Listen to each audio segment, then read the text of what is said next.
주전 BC 722년에 북이스라엘이 아시리아에 멸망당했습니다.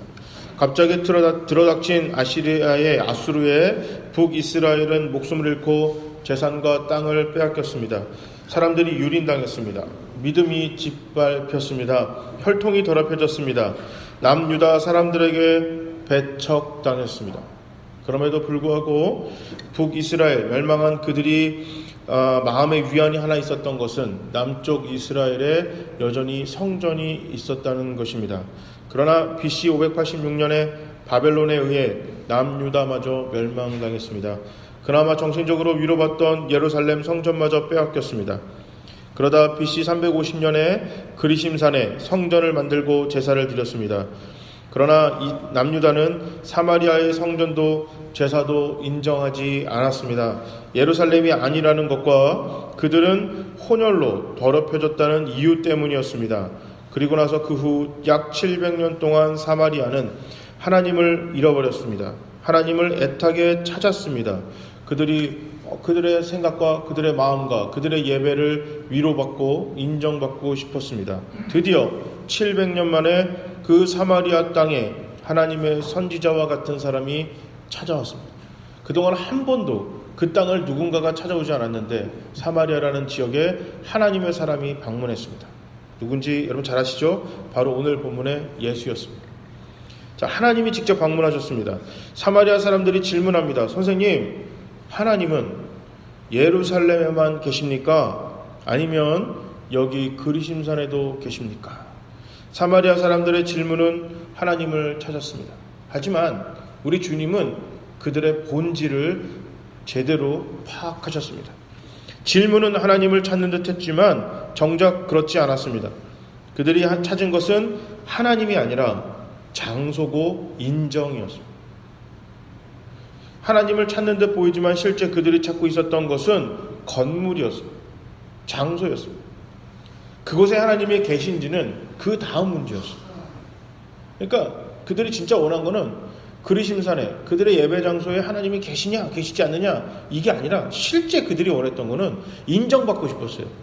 그리심산도 예배 장소로, 사마리아 사람도 예배자로 인정받고 싶다. 그러니까 하나님이 계시냐 안 계시냐는 그 두 번째 문제였습니다. 한동안 전심으로 하나님을 찾았었습니다.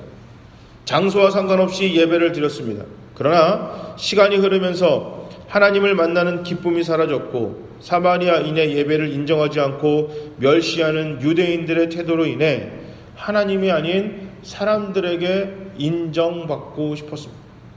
이게 참 가슴 아픈 이야기예요. 이게 뭐 하루에 한두 해 뭐 그렇게 된 게 아니라 700년 동안 무시당하고 700년 동안 괄시받으면 야, 하나님이 인정하시면 괜찮지라고 생각하면 좋겠는데 이게 그게 안 되는 거예요. 사람에게도 인정받았으면 좋겠다라는 생각이 점점 강해지다 보니까 하나님이 점점 미뤄지는 거예요. 그러니까 여러분, 이게 하나님에게 인정받는 게 우리 그리스도인들에게선 가장 큰 위로가 돼야 됩니다. 그런데 이거는 또 한 가지 편으로 생각해 봐야 돼요. 이 남유다 사람들이 얼마나 못됐어요. 자기는 그냥 남유다에 태어났다는 그 이유만으로 사마리아 사람들을 한두 해도 아니고 700년 동안 무시한 거예요. 여러분, 사람 무시하는 거 하나님이 너무너무 싫어하십니다. 정말 싫어요. 이 교만한 거 저 제일 싫어하신다 그랬거든요.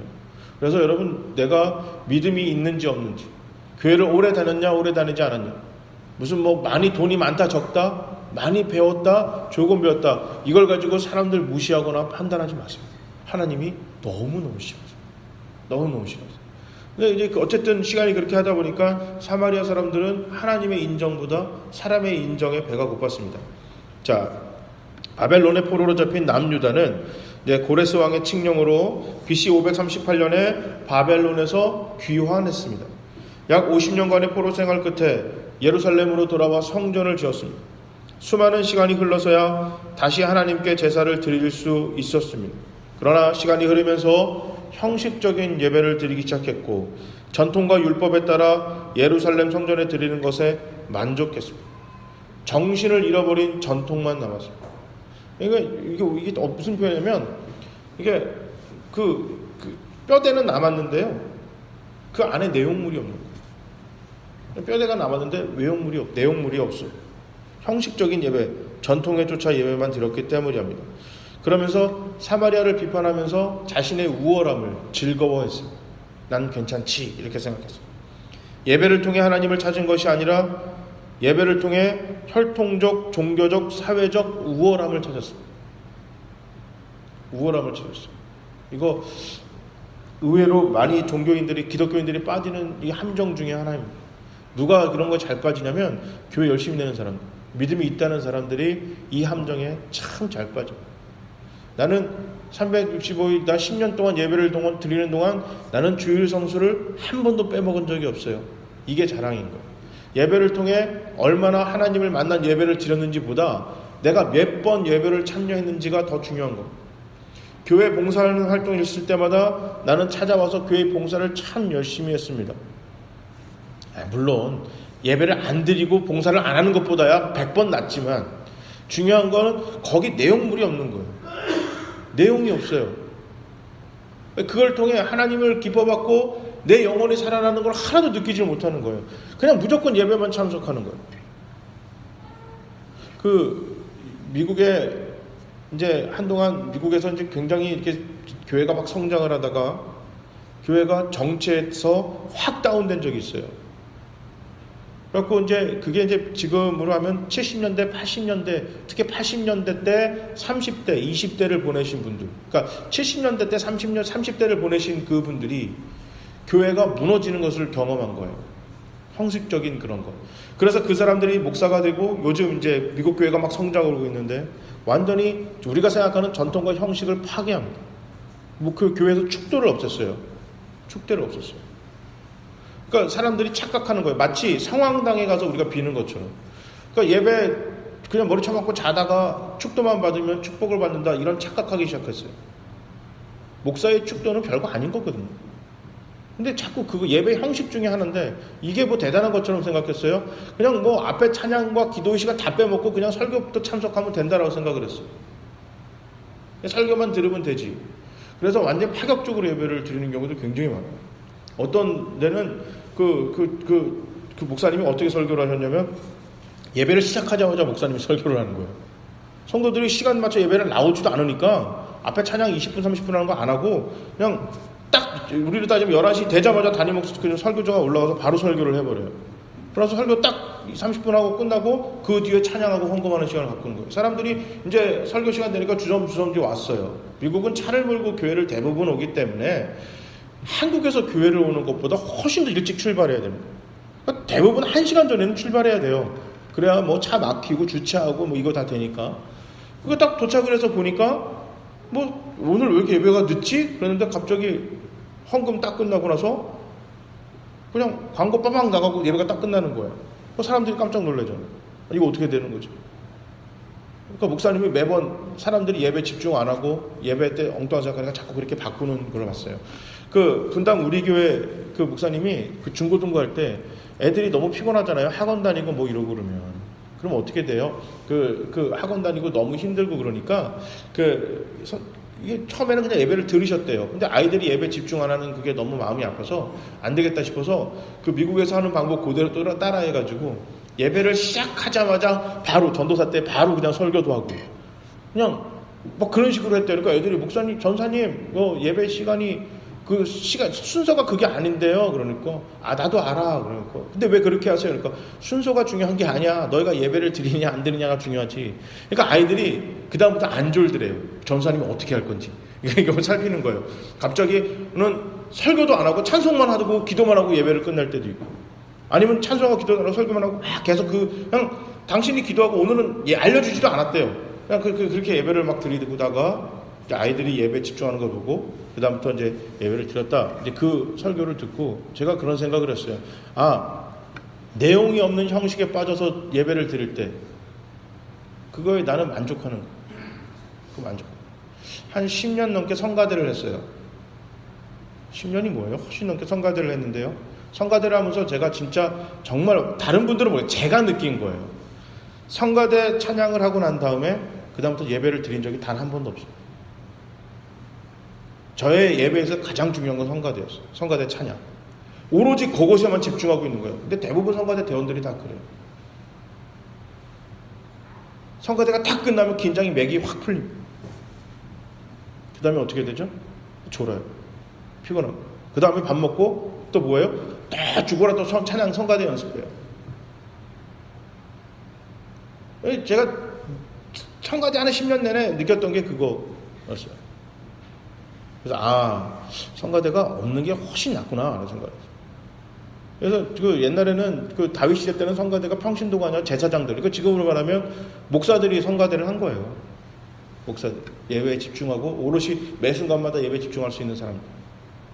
그래서 이게 성가대가 없는 게 교회가 훨씬 성도들한테 예배에 집중할 수 있는 그런 게 되겠다. 물론 다 은혜 받으시는 분들 없잖아 있으시겠죠. 하지만 전체적인 예배 52주 동안 또 내가 몇 년 동안 평생 사는 내내 예배를 드릴 때 내가 때로는 내가 하는 그런 봉사와 이런 것 때문에 예배에 집중하지 못할 때가 많다라는 거예요. 그죠? 그러니까 여러분 형식이 중요하지 않다는 게 아닙니다. 제가 말씀드리고 싶은 건 정신이 없는 형식, 왜 하는지 모르는 형식, 이거는 우리가 한번 되짚어보고 가야 된다. 인공위성이 지구 주위를 수천만 번 돕니다. 그렇지만 절대 지구와 만나지 않아요. 만나는 경우는 수명이 다 있을 때입니다. 이것처럼 교회를 수백 번 수천 번 드나듭니다. 예배를 수없이 드리지만 하나님 주위만 맴돌 뿐 절대 만나지 않아요. 언제 만나냐면 이제 죽어서 하나님 앞에 섰을 때 만나는 거예요. 문제가 있는 거예요. 우리가 예배를 그렇게 드립니다. 왜냐하면 마음이 가난을 하지 않기 때문에. 가난한 마음이 무엇일까? 성경에서 말하는 가난은 내가 약간의 부족함, 상대적인 빈곤을 말하는 것이 아니라 절대적인 빈곤입니다.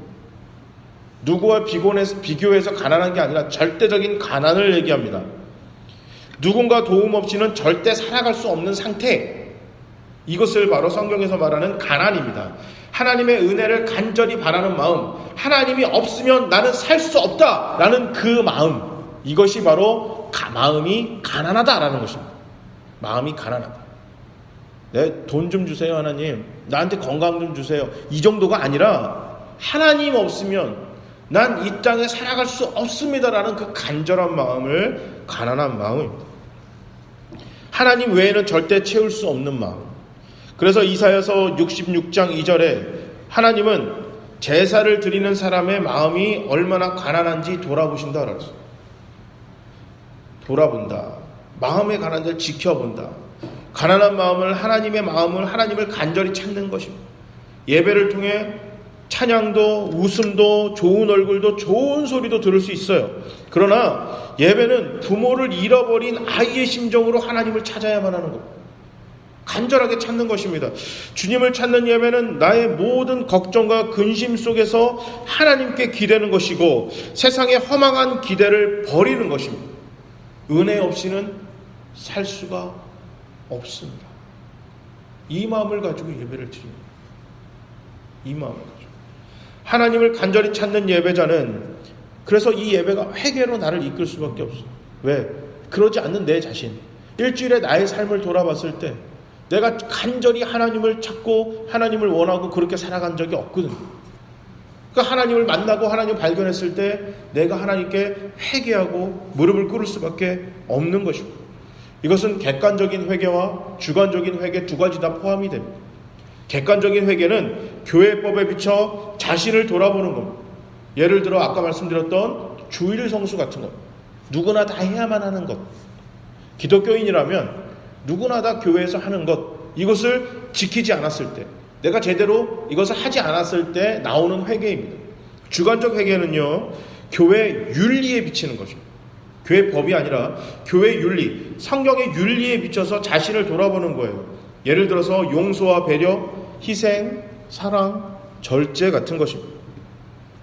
이게 잘 이해가 되시죠? 교회법은 살인하지 말라. 그러니까 살인하지 않는 거예요. 그럼 나는 교회법을 지킨 거지만 교회의 윤리는 예수님 뭐라 하셨어요? 다른 사람을 어마어마하게 미워하면 그 사람은 어떻게 하다? 너는 죽인 거다라는 거예요. 살인한 거다라는 거예요. 그러니까 윤리와 교회법은 이런 차이가 있죠.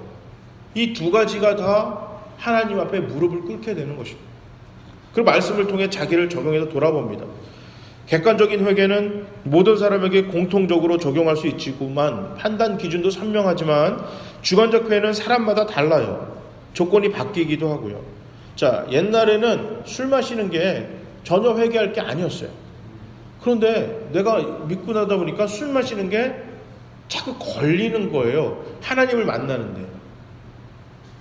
뭐 술 먹고 실수하는 사람들도 있겠죠.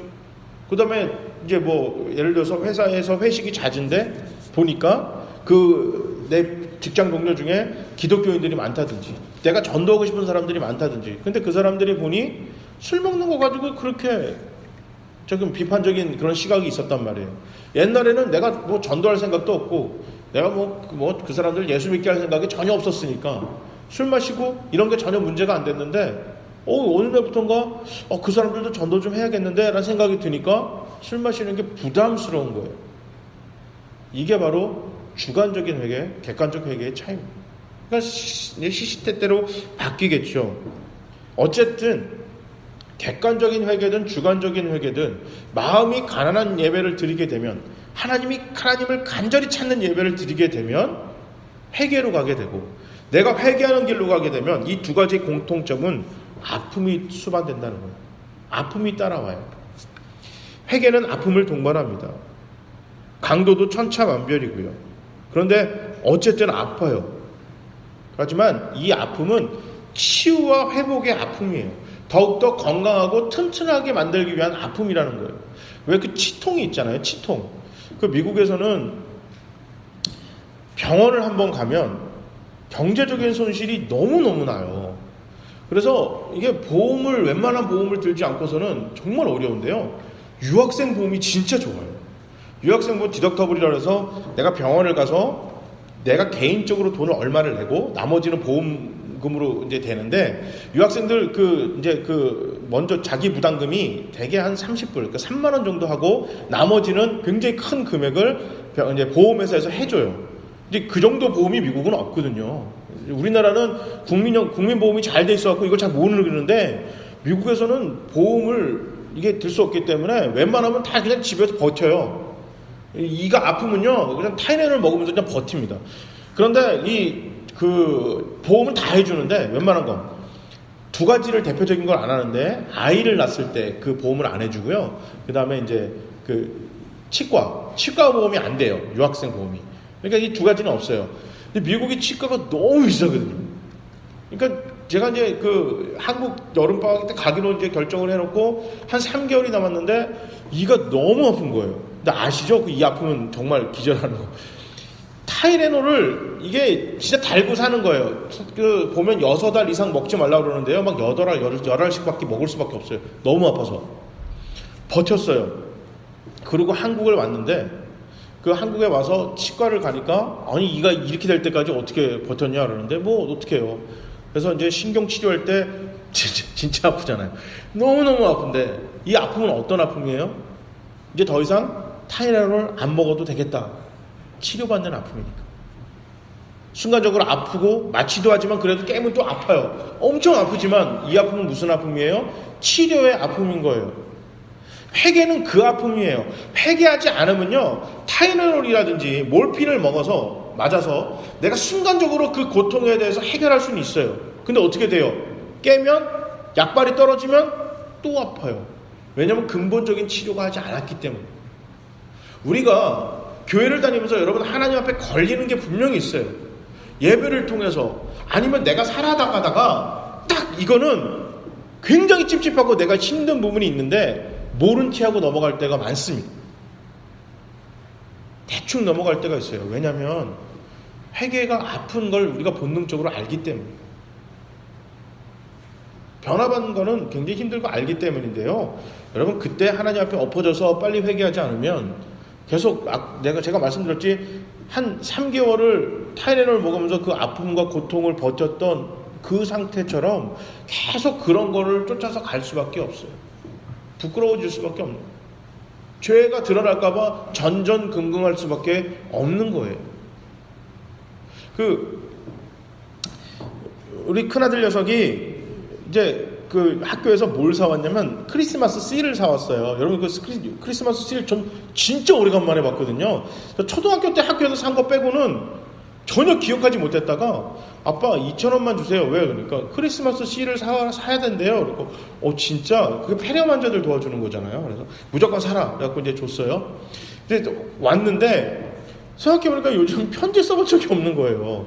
문자나 이메일로 다 하니까 이거 어떡하지? 그런데 지우가 색종이를 2장을 딱 빼서 하나는 교회 친구 필립이한테 편지를 쓰고 하나는 자기 초등학교 친구한테 편지를 쓴 거예요. 색종이에다가. 그 다음에 이걸 붙이래요.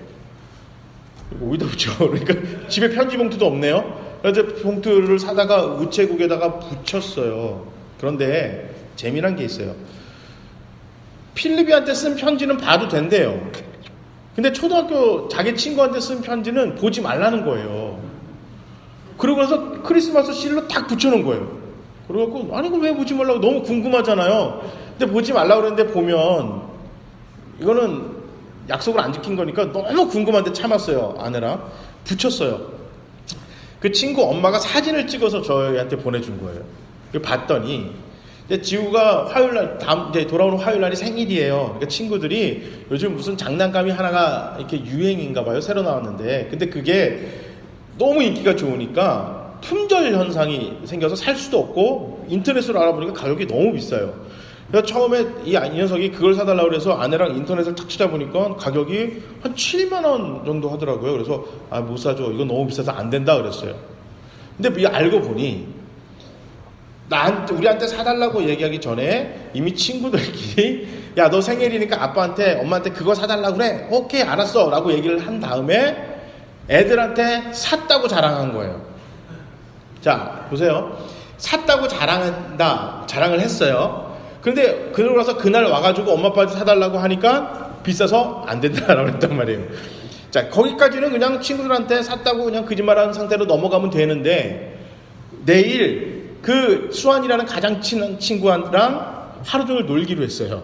근데 수환이가 지우한테 우리 아들한테 뭐라 했냐면 너 그거 산 장난감 갖고 와 그런 거예요. 자 이제 문제가 생겼죠. 안 샀는데 샀다고 거짓말을 했어요. 근데 월요일날 그 선물을 보여줘야만 하는 지금 일이 닥친 거예요. 그 애가 다급하니까 그 편지한테 뭐라고 썼냐면 그 장난감 안에 들어가는 부품이 몇 개가 고장이 나서 자기가 버렸다는 거예요. 자 거짓말을 해서 버렸죠. 근데 이 편지 엄마 아빠가 보면 돼요 안 돼요? 안 되죠. 왜냐면 저한테는 다른 거에도 웬만큼 혼나는 게 없는데 거짓말하면 혼나고 하나님 제일 싫어한다는 걸 이 친구가 알기 때문에 부끄러우니까 못 보고 숨겨요. 이게 죄의 특성이에요. 얼마나 두근두근 했을까요? 이거 아빠가 엄마가 볼까봐.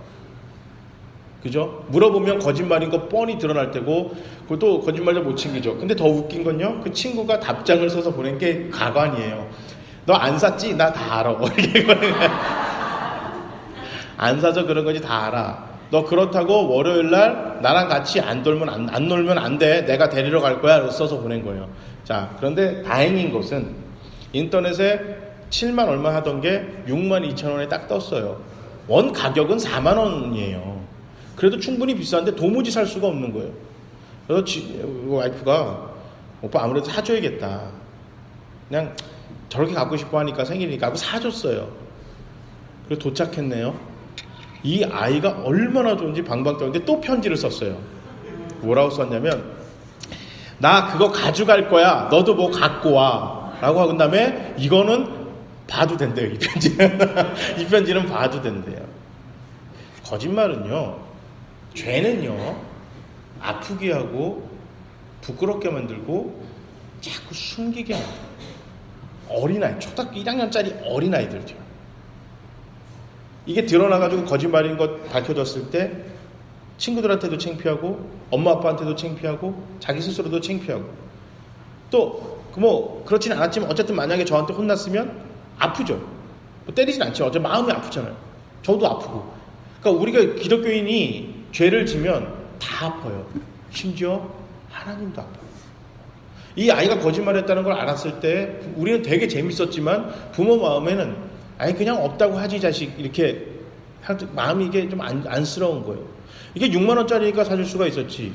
이게 조금 더 비쌌으면 돈이 없으니까 못 사줄 거 아니에요. 그럼 부모가 얼마나 아프겠어요. 여러분 죄는요 아픔이에요. 그런데 그 부분에 대해서 간단하게 하는 게 있어요. 고백하면 돼요. 두 번 다시 안 하면 되는 것이고, 한 번 아프지만 이 죄를 하나님 앞에 회개하고 바로잡을 건 바로잡는 그 아픔이 지나가면 어떻게 돼요? 그것이 내가 온전히 바르게 쓸 수가 있어요. 이게 참 중요한 것입니다. 마음이 가난한 예배를 드리면 이런 시원한 아픔을 느끼게 됩니다. 평생 교회에 다녔어도 인공위성처럼 하나님을 만나지 못한 사람은 이런 시원한 아픔을 느낄 수가 없어요. 목사라도 이건 느낄 수가 없어요. 제일 착각을 잘하는 게 목사예요. 왜? 교회에서 이런 설교하죠? 이분 말은 얼마나 화려합니까? 근데 요즘 교회가 문제를 일으키는 사건들 뉴스를 보면 다 누가 일으켜요? 목사들이 다 서고쳐요.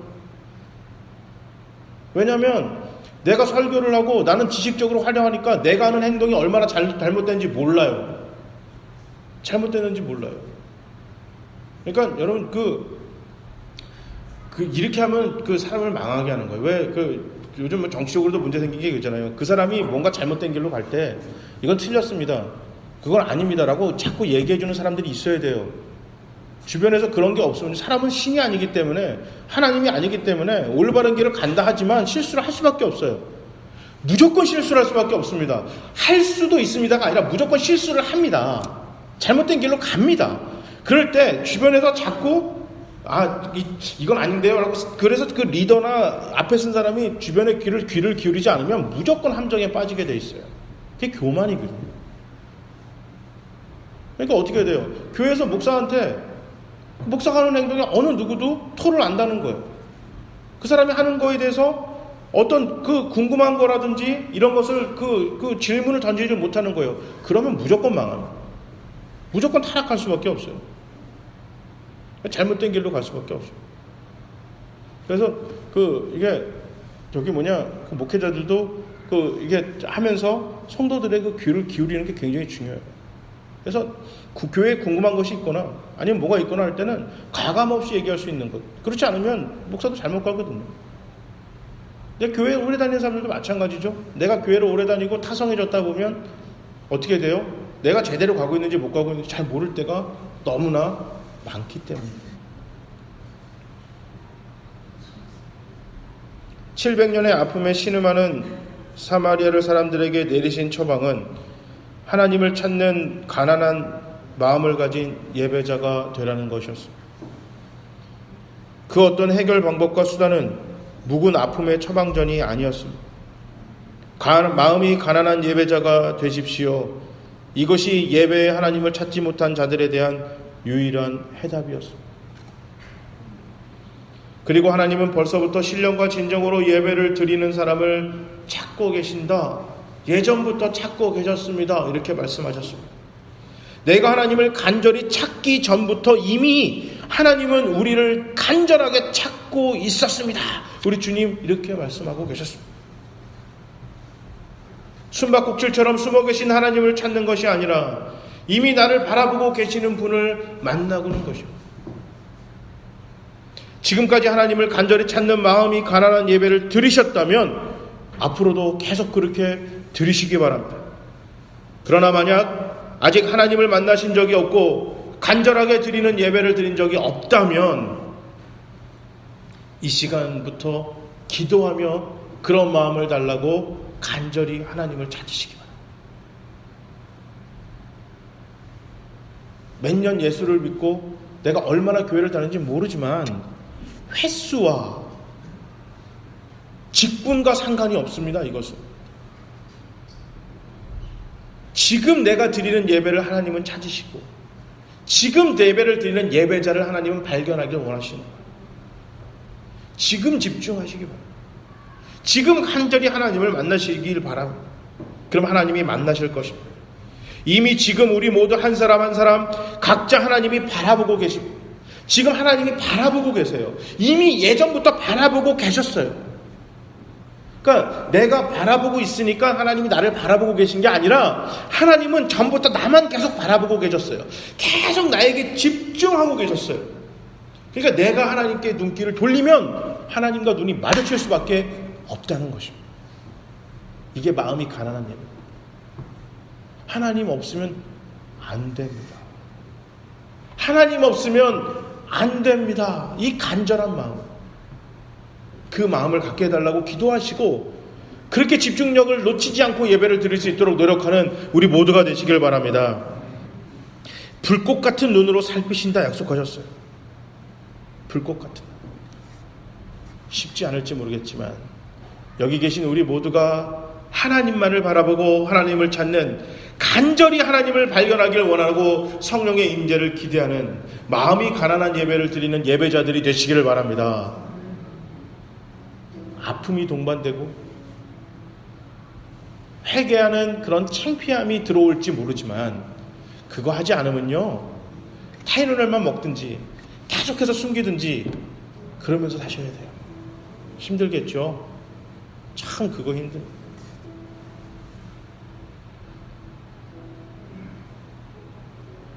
역설적인데 마음이 가난한 예배자가 하나님 때문에 풍성해집니다.